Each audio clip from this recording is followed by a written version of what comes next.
Hi, magandang umaga po sa inyong lahat. Ngayon ay second reading of the day today. Kamusta po? Napanood niyo na po ba lahat ng ating reading na kanina ay ating pinalabas, no? Sana po ay maging maayos po ang inyong araw, no? At kasabay nito ay maglalabas na po ako ng second reading of the day today. Pasensya na, may mga insenso po. Okay?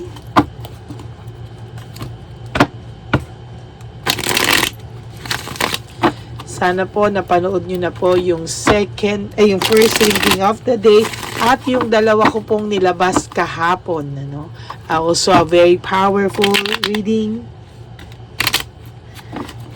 Okay.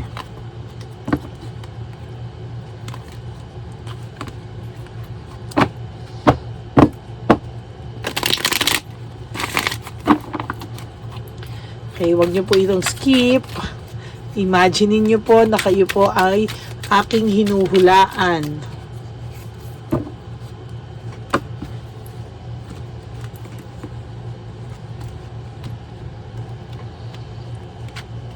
One, two, three, four, five, six, 7, 8, 9, and 10.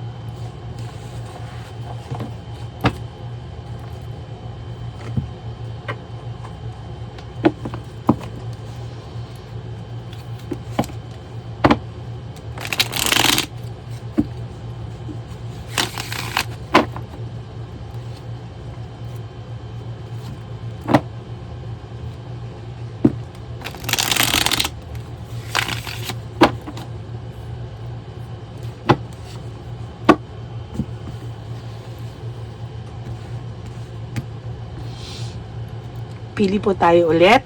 1, 2, 3,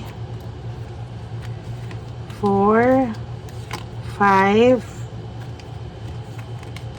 6, 7, 8, 9, and 10.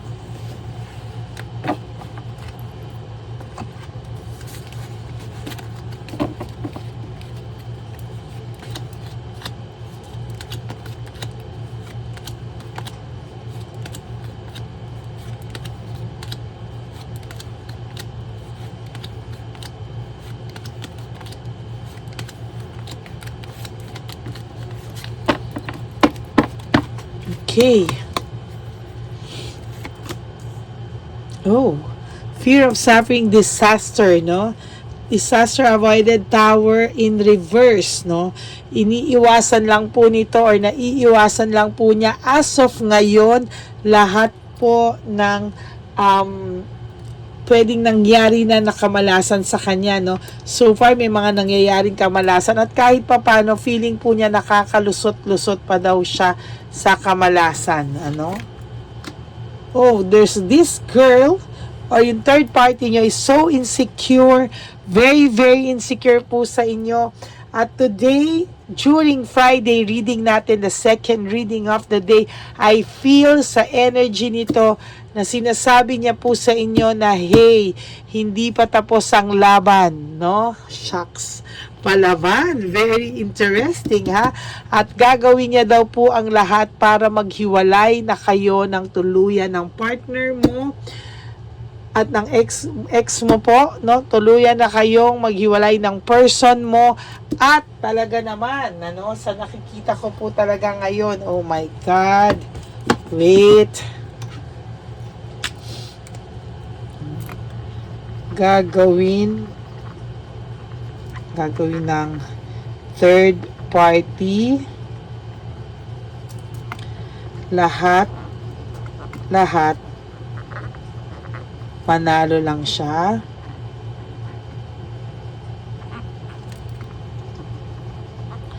at masira ka ng tuluyan.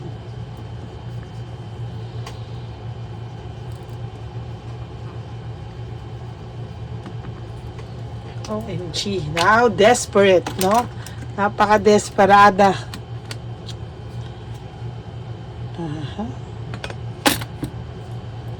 Yan.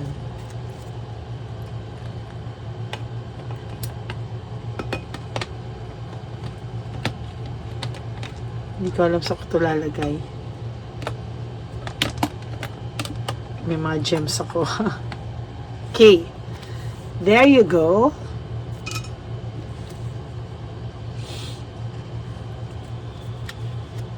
Okay. So, gagawin po talaga ng third party lahat-lahat, no? Manalo lang siya at masira ka ng tuluyan. Everything in life is connected. As of this very moment, sa totoo lang po, no? Ang nakikita ko po dito ay talagang lahat-lahat po ng connection sa'yo, ng person na to, lahat, kahit sino pa po, kahit yung mga kaibigan ng person mo, talaga pong tinatrabaho nitong third party, no, para malipat sa kanya lahat ng atensyon, malipat sa kanya lahat, ano, and as a matter of fact, hindi po ito titigil hanggang hindi niya po nararamdaman na wala na ang lungkot sa mga mata ng ex mo, na talagang nalipat na po ang pagmamahal sa kanya, kasi technically po, sa totoo lang po, no, ramdam na ramdam po ng third party nyo, no, ramdam na ramdam po ng third party nyo yung lungkot pa din sa, ayan, no, feeling niya po failure pa siya, hindi niya pa po nakukuha 100%, may natitira pa daw po sa iyo talaga, or malaking part of your ex, ikaw ang naging institusyon, ikaw ang naging sistema ng ex mo, ng person niya ngayon. Kaya gigil na gigil ito, no, lahat gagawin niya, mawala lang daw ito sa ulirat mo. Gusto niyang makuha lahat ng control. When it comes to your ex, gusto niya siya lahat ang may control. Ay, edi wow. Oh, gusto niya lahat ng control nasa kanya. Alam niya, no, very defensive ito. This is a fire sign, no? Curious to, no? Curious to, ano niya lahat ng moves mo, pinag-aaralan niya lahat ng moves mo. As a matter of fact, lahat-lahat ini-stock ka po ng third party nyo, no? Dahil nararamdaman niya yung emptiness and dependency sa'yo ng iyong partner, no? Sa totoo lang. No, lahat binibigay niya sa partner mo ngayon. As a matter of fact, lahat ng pangbubuyo gagawin niya, no? Lahat po, matalo ka lang ng third party. Ganyan, no? This Friday reading, talagang kitang-kita ko how desperate na itong third party, no? Talagang gusto niya pong matupad lahat ng plano niya tungkol sa kanya at dito sa person mo. Gagawin niya lahat, matalo ka lang po niya.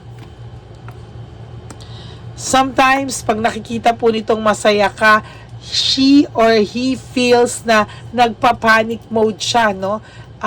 Talagang makikita mo dito na somehow he or she is panicking, no? Talagang makikita mo po na medyo kakaiba po, no? Natataranta siya.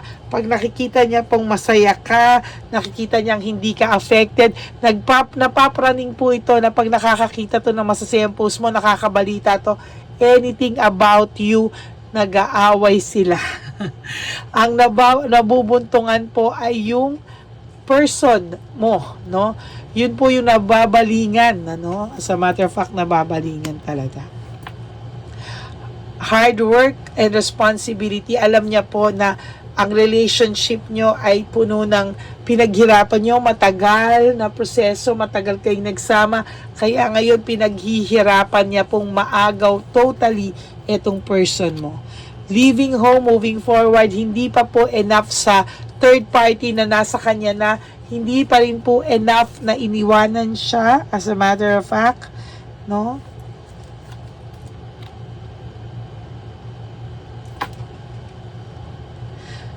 Sa totoo lang po, itong reflection na nakikita ko, nag-iisip po yung person nyo ngayon, no? Somehow, nag-iisip yung person nyo na sana daw po hindi nangyari sa inyo ang mga bagay na ito. There's greediness and possessiveness sa sitwasyon na to, kaya ang inaano ko po talaga, no, ang tinitingnan ko po dito is this person, your third party, is very, very, very greedy.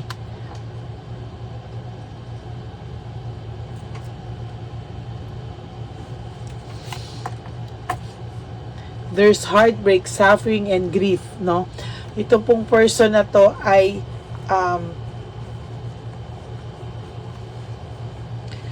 nasaktan po itong babaeng ito for me. Yung third party, no?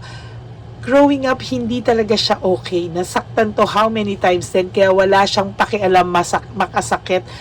Actually, nakakakita siya ng fulfillment sa, alam mo yun, nakakaramdam siya ng sakit, nakakasakit siya ng tao, natutuwa pa siya, no? Quick decision, ang mga bagay-bagay, mabilis siyang magdesisyon. Kapag nakakita na siya agad ng anything sa'yo, nakakita siya ng meron kang pinopost or something, nakakapag-decision agad siya sa'yo how to counter-attack, no? Talagang ito ay, ang nabubuhay to kaka-stock sa'yo, nakakahiya naman, ano? Ang buhay niya ay mag-stock na mag-stock sa'yo. Yung person mo po ay ina-avoid niya sana lahat ng stress, no? Pero meron po talagang nangyayari na nai-stress siya. Ang pakiramdam po nito ay, ayan, no? Ang pakiramdam niya po talaga ay nasasaktan siya. Hatred and maliciousness, somehow this person po is trying to show you na they're okay, everything is smooth, no? Pero sa totoo lang po, may mali siya rito sa taong to. Sa third party na to, may hatred talaga sila nararamdaman, may coldness sila, pero hindi mo makikita, no? Sa mga post nito, akala mo masaya. Huwag ka maapektuhan, kapatid, ha? Focus siya sa mga bagay-bagay, sa mga styles niya, strategy niya, tactics niya. Focus siya, alam niya where to hit you, no? Alam niya saan kanya matatalo, kapatid, no? So kailangan mong mag-chill, ha? Alam mo kung saan mo siya matatalo. Dead man, no reaction at all, good or bad, no reaction at all. Then self-confidence is the key. Ayan. So dahil gusto kong tingnan kung ano yung feelings pa ng person nyo, kukuha tayo ng 5. I want to see ano po ang pakiramdam ng person nyo right at this very moment, the second reading for Friday, no? I don't want to be alone. Pakiramdam po ng person nyo, since wala ka na rin, pinagtsatsagaan niya to si Chabilitang Palaka, because ang ano niya is at least meron pa siyang someone na nandyan. And sa totoo lang po, pakiramdam nito, iniwanan mo na siya. Why can't I tell you the truth? Hindi po masabi ng person nyo sa inyo kung ano po talaga ang pakiramdam niya at ang feelings niya.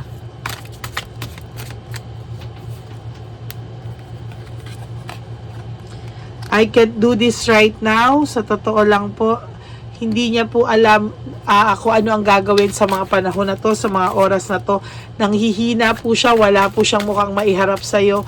At to be honest with you, siya pa yung galit sa'yo, no? Ang pakiramdam niya, pinabayaan mo siya at parang feeling pa nito, may ginagawa kang masama sa kanya na parang kaya ganito yung mga nangyayari sa buhay niya.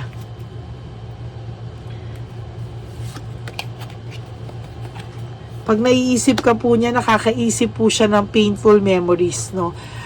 Imbis po nakakaisip siya ng happy memories, I'm sorry, nakakaisip po siya ng mga nangyayari sa inyo or nangyari sa inyo na masama at masasakit. Alam niya na mali daw ang pagtrato niya sa iyo. The way I have treated you was wrong. Pero sinasabi niya po sa iyo right at this very moment, nasaktan mo na rin daw siya. At ngayon, right at this very moment, na-hurt po siya sa mga naiisip niya regarding at tungkol sa'yo. No, parang nag-iba po yung tingin niya sa'yo. Parang ang tingin niya sa'yo is a painful memory. Oh, why? No? ganyan ang tingin niya sa'yo, naiisip niya sa'yo yung pain palagi pag naiisip ka niya. Okay, that's it for your second reading of the day. Gagawin ng third party ang lahat-lahat, manalo lang siya at masira ka na ng tuluyan. No? So for those of you po who wants to have a private reading with me, yung talagang energy nyo lang, talagang cards nyo lang, you can message me at Lady Lee Elena, that's Ladyly. Ayan, message nyo lang po ako para ma-schedule kayo at maipila kayo. Okay? That's my only official and legit FB account. So please, follow nyo na rin po yan para kung mag-random calls man po ako, kasali kayo. Malay nyo, lucky kayo, matawagan ko kayo, no? Magkaroon tayo ng connection. Kaya dapat hindi po kayo nag-i-skip. And yung wag po please, wag na po kayo mag-skip ng ads. Kahit alam ko minsan matagal, 11 minutes, 10 minutes. Please, pakihayaan nyo lang po siya, no? Pagka ganun po, no? Tsaka umunta muna po kayo sa CR, mag-wee-wee break kayo, ganyan. Wag nyo na pong skip, ha? And to all my Lady Elena friends, family, and subscribers, I love you all from the bottom of my heart. Mahal na mahal ko po kayong lahat. Okay? And life is short, don't make it shorter by stressing yourself from all the pains and the heartaches na binigay sa inyo na kahapon. Just let go and let God write your love story. Okay? Just surrender everything. Tanggalin nyo po yan sa inyong sistema. Surrender nyo lang po at hayaan yung si Lord ang magsulat ng inyong love story. Okay? I will be back for another set of reading, for my third set of reading. Sana po napanood nyo po kanina yung first set ko, no, na nakalimutan ko na po yung title. Okay, pero sana po napanood nyo po siya. And if you like this video at nag-resonate sa inyo, please give me a like and subscribe po kayo sa mga hindi pa nakaka-subscribe. And please comment down below para yung energy po natin ay nagtutugma. Okay? So maraming salamat po sa inyo. Huwag po kayong malulungkot. I promise to give you another reading maybe tonight. Kaya kapit lang po kayo. Huwag po kayong bibitaw. Okay? I love you all. God bless you. I will see you all again on my next reading. Bye!